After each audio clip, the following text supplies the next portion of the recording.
जितने भी लोग अफ्तारी कर रहे थे या कोई अपनी अपनी जगहों में थे, सोशल मीडिया सरदार मोहम्मद यूसुफ साहब वफाकी वज़ीर मज़हबी अमूर शुरका से खिताब कर रहे हैं।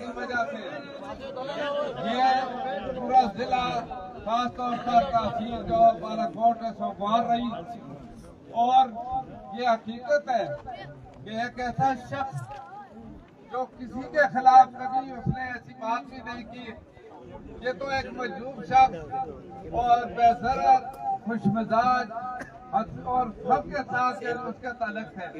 बड़े से बड़ा शख्स, छोटे से छोटा शख्स, एक आम आदमी कोई सोच भी नहीं सकता था कि ऐसे शख्स के साथ इस तरह वाक़या होगा। लेकिन इस पर जिस तरह की उसकी कत्ल की खबर सुनी, इंतहाई अफसोस हुआ, दिली सदमा हुआ, और हर शख्स को हुआ। ये नहीं कि किसी ऐसे शख्स ने जिसने भी सुना है। आज इतना बड़ा मजमा इस बात की गवाही देता है कि सारे लोग इस गम में शरीक भी हैं और सबको सदमा भी हुआ है।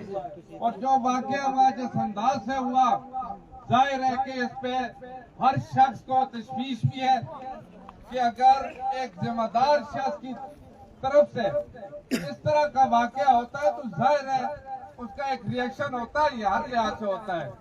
क्योंकि पुलिस जो है वो जान माल इज्जत की हिफाजत के लिए, और हर शख्स से ये हक रखता है कि स्टेट में कोई आदमी भी है, उसकी जान का, उसकी माल का, उसकी इज्जत का ख्याल रखना ये स्टेट की और फिर पुलिस की जिम्मेदारी होती है। लेकिन जिस तरह भी हुआ, जिस तरह भी मौलाना साहब फरमा रहे थे कि आजकल के दौर में ये बहुत सारी ऐसी चीजें जिसकी वजह से इस तरह की बेरहमी के शिकार लोग इसको इस्तेमाल करते हुए लोगों को नुकसान भी पहुंचाते हैं। वो तो एक अलग मसला है, लेकिन जब हमने ये बात सुनी, सब ने मतलब है राब्ते भी किए। मेरी DIG से भी बात हुई, TPO से भी बात हुई।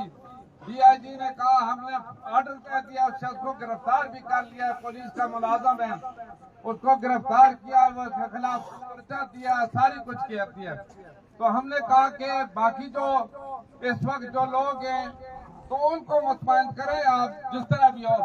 बहरहाल DPO भी मेरा ख्याल है यहाँ पहुंचा था, और उसके साथ ही बाकी लोगों के साथ उन्होंने जिस तरीके से कहा उसके मुताबिक FIR वगैरह काटी है।